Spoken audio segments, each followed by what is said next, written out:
भागवत पुराण षष्ठम स्कंध 13वां अध्याय। इंद्र पर ब्रह्म हत्या का आक्रमण।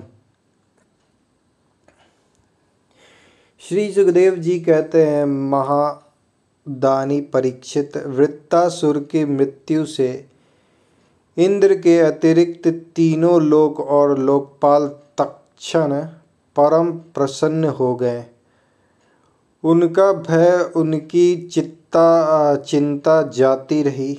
युद्ध समाप्त होने पर देवता, ऋषि, पितर, भूत, दैत्य और देवताओं के अनुचर गंधर्व आदि इंद्र से बिना पूछे ही अपने अपने लोकों को लौट गए। इसके पश्चात ब्रह्मा, शंकर और इंद्र आदि भी चले गए। राजा परीक्षित ने पूछा, भगवान, मैं दैत्यराज इंद्र की अप्रसन्नता का कारण सुनना चाहता हूँ। जब वृत्तासुर के वध से सभी देवता सुखी हुए, तब इंद्र को दुख होने का क्या कारण था?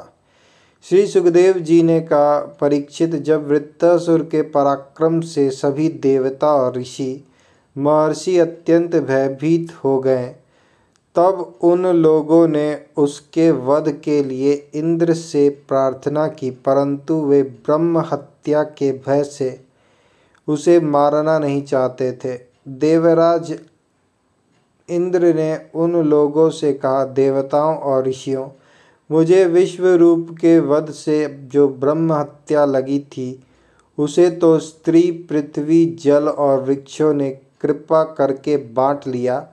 अब यदि मैं वृत्ता का वध करूं तो उसकी हत्या से मेरा छुटकारा कैसे होगा?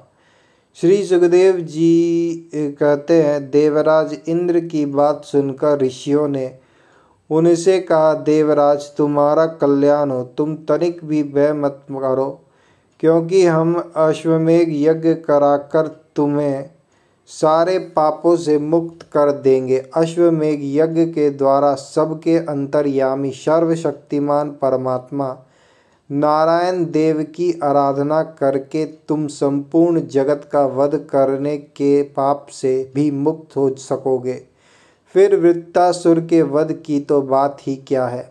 देवराज, भगवान के नाम कीर्तन मात्र से ही ब्राह्मण, पिता, गौ माता, आचार्य आदि की हत्या करने वाले महापापी, कुत्ते का मांस खाने वाले चांडाल और कसाई भी शुद्ध हो जाते हैं। हम लोग अश्वमेघ नाम का महायज्ञ का अनुष्ठान करेंगे। उसके द्वारा श्रद्धा पूर्वक भगवान की आराधना करके तुम ब्रह्मा पर्यंत समस्त चराचर जगत की हत्या के भी पाप से लिप्त नहीं होगे।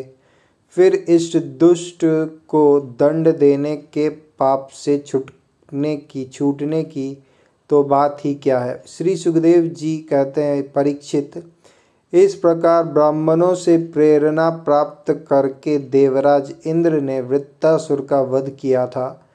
अब उसके मारे जाने पर ब्रह्म हत्या इंद्र के पास आई।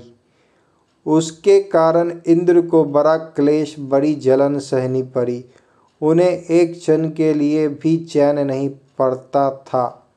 सच है, जब किसी संकोची सज्जन पर कलंक लग जाता है, तब उसके धैर्य आदि गुण भी उसे सुखी नहीं कर पाते।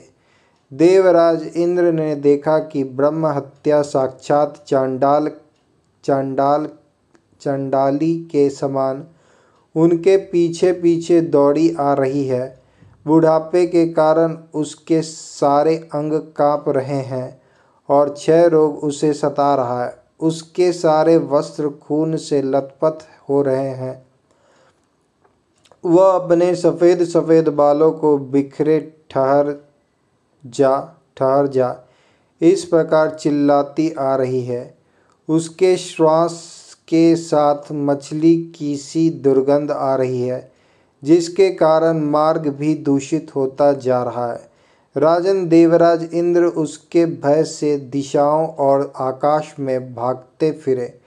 अंत में कहीं भी शरण न मिलने के कारण उन्होंने पूर्व और उत्तर के कोनों में स्थित मानसरोवर में शीघ्रता से प्रवेश किया।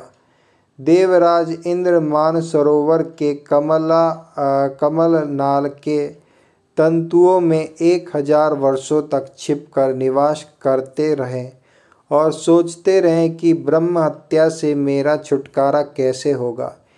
इतने दिनों तक उन्हें भोजन के लिए किसी प्रकार की सामग्री न मिल सकी, क्योंकि वे अग्नि देवता के मुख से भोजन करते हैं और अग्नि देवता जल के भीतर कमल तंतुओं में जा नहीं सकते थे। जब तक देवराज इंद्र कमल तंतुओं में रहे तब तक अपनी विद्या, तपस्या और योग बल के प्रभाव से राजा नूह स्वर्ग का शासन करते रहे, परंतु जब उन्होंने संपत्ति और ऐश्वर्य के मद से अंधे होकर इंद्र प्रति शची के साथ अनाचार करना चाहा, तब शची ने उनसे ऋषियों का अपराध करवाकर उन्हें शाप दिला दिया, जिससे वे शाप हो गए। तदंतर जब सत्य के परम पोषक भगवान का ध्यान करने से इंद्र के पाप नष्ट प्रायः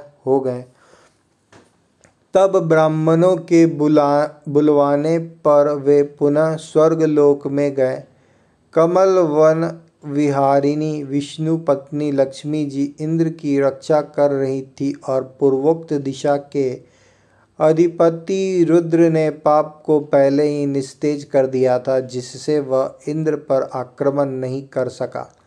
परीक्षित, इंद्र के स्वर्ग में आ जाने पर ब्राह्मणियों ने वहां आकर भगवान की आराधना के लिए इंद्र को अश्वमेघ यज्ञ की दीक्षा दी।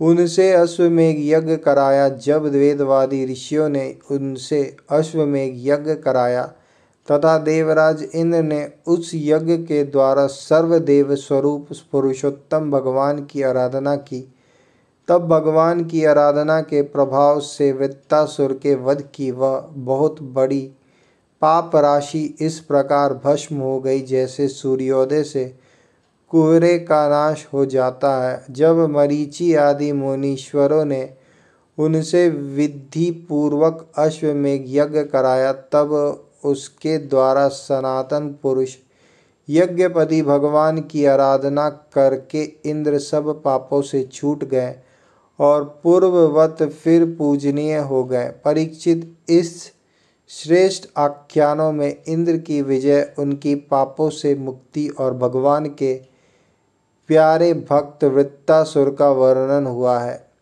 इसमें तीर्थों को भी तीर्थ बनाने वाले भगवान के अनुग्रह आदि गुणों का संकीर्तन है। यह सारे पापों को धो बहाता है और भक्ति को बढ़ाता है। बुद्धिमान पुरुषों को चाहिए कि वे इस इंद्र संबंधी आख्यानों को सदा सर्वदा पढ़े और सुने। विशेषतः पर्वों के अवसर पर तो अवश्य ही इसका सेवन करें। यह धन और यश को बढ़ाता है, सारे पापों से छुड़वाता है, शत्रु पर विजय प्राप्त कराता है तथा आयु और मंगल की अभिवृद्धि करता है।